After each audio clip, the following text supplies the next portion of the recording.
தமிழக வெற்றிக் கழகத்தின் தொண்டர்களுக்கும் நண்பர்களுக்கும் என்னோட பகிரங்கமான மன்னிப்பு.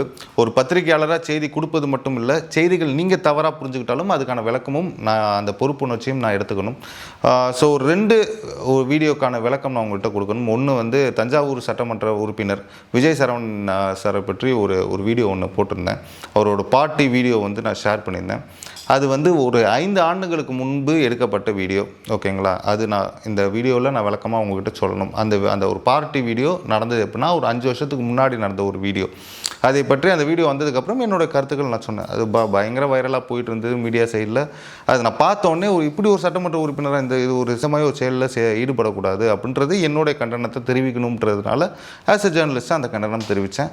அதுக்கப்புறம் நம்ம செக் பண்ணி பார்த்ததில் இது ஒரு 10 வருஷத்துக்கு முன்னாடி எடுக்கப்பட்ட ஒரு வீடியோ. அண்ட் இரண்டாவதாக நான் எடப்பாடியார் ஐயா முதலமைச்சருக்கு வணக்கம் செலுத்தினார். அது முதலமைச்சர் திருப்பி வணக்கம் செலுத்தவில்லை என்று நான் ஒரு நியூஸை சொல்லியிருந்தேன். அதுக்கப்புறம் நம்ம டீட்டெயிலாக ஃபேக்ட் செக் பண்ணுறப்ப அது எடப்பாடி ஐயா அம்மா புகைப்படத்துக்கு வணக்கம் செலுத்தினார். முதலமைச்சர் விஜய் அவர்களுக்கு வணக்கம் செலுத்தவில்லை. அதனால் அதுவுமே நம்ம ஃபேக்ட் செக் பண்ணியிருக்கோம். இந்த 2 நியூஸஸும் ஒரு பெரும்பான்மையாக மக்கள் நம்மக்கிட்ட கமெண்ட்டில் சொல்லியிருந்தாங்க. அந்த விளக்கத்தை ஏன்னா நம்ம ஒரு பதிவு போட்டிருக்கோம், அந்த பதிவுக்கு நம்மளும் விளக்கம் எடுத்துக்கணும். அது நம்ம அந்த பொறுப்புணர்ச்சி எடுத்துக்கிட்டு அந்த விளக்கம் நம்ம கொடுத்தாகணும், அதை அக்செப்டும் பண்ணிக்கணும். அதனால் நம்ம அந்த வீடியோஸை நம்ம ரிசர்ச் பண்ணி பார்த்ததில் இது 2 பதிவுகள் நான் போட்டதில் ஒரு ஸ்மால் மிஸ் அண்டர்ஸ்டாண்டிங் ஆகிருக்கும் பொதுமக்களுக்கு.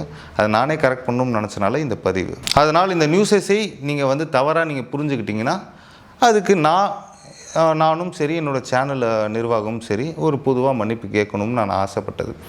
இப்போது ஆஸ் அ தமிழ்நாட்டின் குடிமகனாக நீங்கள் விஜய் சரவணன் ஐயாவை பற்றி ஒரு வீடியோ நான் போட்டதுக்கு, இது 5 வருஷத்துக்கு முன்னாடி உள்ள ஒரு வீடியோ, அதை நீங்கள் எப்படி போடலாம் அப்படின்னு நான் பயங்கரமாக எனக்கு ரிஃப்ளெக்ஷன்ஸ் வந்தது. நிறையா சைடில் ப்ரெஷரைசேஷனும் வந்தது. இப்போ நான் என்ன கேட்குறேன்னா, மக்களை பாற்று இது 5 வருஷத்துக்கு முன்னாடி உள்ள வீடியோ, அப்படி நீ குடிக்க மாட்டியா இப்படின்னு கேள்வி கேட்கக்கூடிய அனைத்து நபர்களுக்கும் நான் கேட்பது, டிவிகே செலெக்ஷன் கமிட்டி இதை பார்க்கலையா? இந்த வீடியோ பார்த்தா எம்எல்ஏ சீட்டு கொடுத்தானுங்க, மக்களை பார்த்து கேள்வி கேட்டுக்கிட்டு இருக்கீங்க. உட்காந்துங்க 5 வருஷத்துக்கு முன்னாடி உள்ள வீடியோ, இது 10 வருஷத்துக்கு முன்னாடி இருந்த வீடியோ. ஒரு வீடியோ வைரல் ஆகுது, எதிர்கட்சி காரணங்களோட சரியாக கூட இருக்கட்டும், சன் டிவிக்காரங்க போடட்டும், இல்லை எதிர்கட்சி கைக்குள்ள இருக்கக்கூடிய மீடியாஸ் போடட்டும். ஒரு எம்எல்ஏ தானே, அவர் சட்டமன்ற உறுப்பினர் தானே. அந்த சட்டமன்ற உறுப்பினர் ஒரு வீடியோ இப்போ பரவலாக குடிச்சிட்டு ஒரு வீடியோ ஒன்று இப்போ பரவலாக மக்கள் மத்தியில் ஸ்ப்ரெட் ஆகுது. ஓகேங்களா? இவர் ஒரு சட்டமன்ற உறுப்பினர், அதை பற்றி ஒரு கருத்து போட்டால் உடனே எல்லாருமே தாக்குதலில் ஈடுபடுறீங்க. அவர் ஒரு சட்டமன்ற உறுப்பினர் தானே.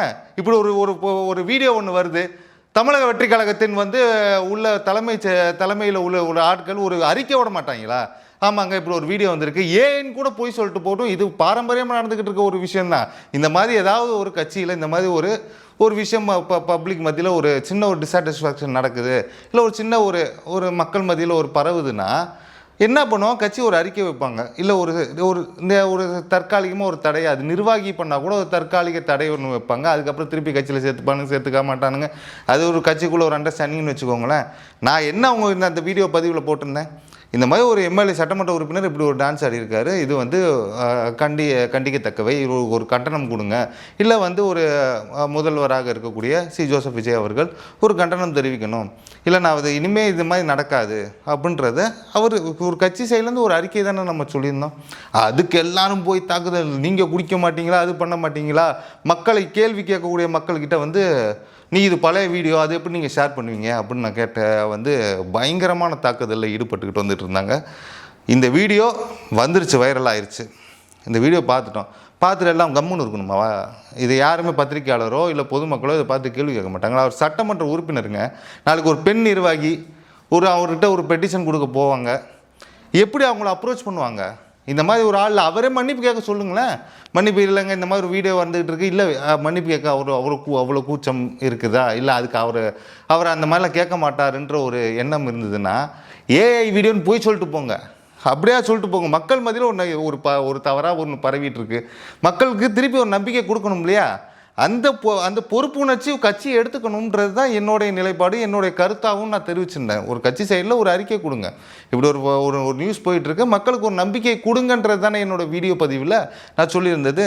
அதுக்கு எல்லாரும் போட்டு இது அப்படி இது 5 வருஷத்துக்கு முன்னாடி உள்ள வீடியோ அதெல்லாம் நீங்கள் பேசக்கூடாது அப்படின்லாம் நீங்கள் சொல்கிறதுக்கு இங்கே கருத்து உரிமையை இங்கே வந்து கருத்து சுதந்திரத்தை யாராலையும் தடுக்க முடியாது. ஒரு மக்கள் மத்தியில் ஒரு வீடியோ பரவுது, அதை நீங்கள் வந்து அது பேஸ் பண்ணி இது தவறுங்க, ஒரு கட்சியிலேருந்து ஒரு அறிக்கை கொடுங்கன்னு நம்ம சொல்கிறோம்.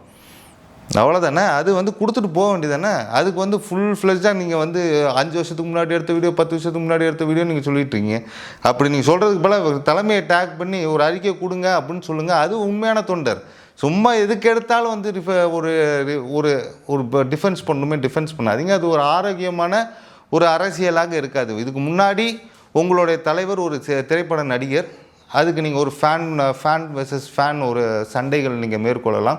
இப்போ வந்து ஒரு அரசியல் தலைவர், 8 கோடி மக்களின் தலைவர், அவர் வந்து அவருடைய கட்சியில் சில ஒரு விமர்சனங்கள் வந்ததுன்னா இல்லை கிரிட்டிசிசம் வந்ததுன்னா அதை அக்செப்ட் பண்ணிவிட்டு மேற்கொண்டும் ஒரு நல்லாட்சியை கொடுப்பதற்கு வலிமைப்படுத்துவதற்கு என்ன முயற்சியோ அந்த முயற்சியில் ஈடுபடுங்க. இன்றைக்கி தொண்டர்களாகவும் நண்பர்களாக இருக்கக்கூடியவர்கள் நீங்கள் உடனே அது வந்து டிஃபென்ஸ் பண்ணாதீங்க. அண்ட் 2வது வீடியோ நான் சொன்ன மாதிரி அவர் எடப்பாடி ஐயார் வீடியோ ஒன்று நான் சொல்லியிருந்தேன். அது வந்து அம்மா புகைப்படத்துக்கு அவர் வணக்கம் செலுத்தியிருந்தார். நம்ம இன்னும் நிறைய 2-3 வாட்டி வீடியோஸ் பார்த்துருந்தோம். அது உண்மைதான். பட் என்னோடய கேள்வி அந்த இடத்துல இன்னொன்று அதுக்கு முன்னாடி ஒரு கேள்வி நான் கேட்டிருந்தேன். அது என்ன கேள்வினா, திமுக சார்ந்த கட்சிகளுக்கு பார்த்துருக்கீங்க, ஸ்டாலின் ஐயாவை பார்த்துருக்கீங்க. ஸ்டாலின் ஐயாவை தொடர்ச்சி விமர்சனம் பண்ணீங்க. அவ்வளோ டிஎம்கே தான் உங்களுடைய மிகப்பெரிய எதிரி நீங்கள் சொல்லி டிக்ளேர் பண்ணி அவங்களை குற்றச்சாட்டு மட்டுமே செலுத்தி நீங்கள் ஆட்சியை இப்போ பிடிச்சிருக்கீங்க. திருப்பி அவங்களுடைய ஆதரவோடு நீங்கள் ஆட்சியை அமைச்சிருக்கீங்க. அதுவுமே ஒரு பேச்சாக தான் மாறப்பட்டது. திருப்பி அவர்கிட்டே போய் ஓப்பனாகவே நீங்கள் நேற்று சால்வை போத்துனது ஒரு சப்போர்ட் கேட்குற மாதிரி தான் இருக்குது. ஏன்னா நாளைக்கு உங்களுக்கு ஃப்ளோர் டெஸ்ட்டு, அந்த ஃப்ளோர் டெஸ்ட்டில் உங்களுக்கு வந்து இவங்க எல்லாருமே சப்போர்ட் பண்ணணும் அப்படின்னு நீங்கள் போய் சால்வை போத்துன மாதிரி தான் என்னோடய பார்வை. அது ஒரு நாகரிகமான ஒரு அரசியலை நான் பார்க்கல. ஏன்னா நீங்கள் எடப்பாடி ஐயாவை அடுத்த நாளும் நீங்கள் சந்திக்கலை. சிவி சண்முகம் ஐயா வீட்டுக்கு நீங்கள் போயிருக்கீங்க. அது நீங்கள் ஒரு டிஃபெண்ட் பண்ணலாம். அதுக்கு பின்னாடி ஒரு பின்னணியில் ஒரு அரசியல் இருக்குது. அந்த அரசியலை அது என்ன அப்படின்றது டீட்டெயிலாக நெக்ஸ்ட் பதிவில் நான் போடுறேன். பட் நீங்கள் எடப்பாடி ஐயாவை இன்ன வரைக்கும் நீங்கள் சந்திக்கவே இல்லை. இதுதான் உண்மை. நான் எடப்பாடி ஐயாவை ஏன் சந்திக்கலை, கேப்டன் குடும்பத்தினரும் நீங்கள் சந்திச்சிருக்கலாமே, ஏன் 2வது நாள் ஆயிடுச்சு இன்ன வரைக்கும் அவர் சந்திக்கலையே. அதை தாண்டி உங்கள் கட்சியை பலப்படுத்துவதற்கும் உங்கள் கட்சிக்கு ஆதரவு செலுத்துறதுக்கும் நீங்கள் சிஎம் ஆகணும். அதுக்கு யார் யார் பலமாக இருப்பாங்க அவங்க எல்லாரையும் பார்த்துட்டு சால்வை போத்திருக்கீங்க. அதெல்லாம் ஓகே. அதில் என்னப்பா இது ஒரு அரசியல் யுக்தி தான். அது எல்லா கட்சிகளும் போய் நீங்கள் வந்து சால்வை போட்டு எல்லா கட்சிகளும் வந்து கைக்குள்ளே வச்சுப்பது நல்லது தான் நீங்கள் வந்து பொதுமக்கள் நினைக்கலாம். அதெல்லாம் ஓகே. சிறு கட்சிகளையோ இல்லை அலையன்ஸ் பார்ட்டியை நீங்கள் போய் சந்திக்கிறதுலாம் வரவேற்கத்தக்கது.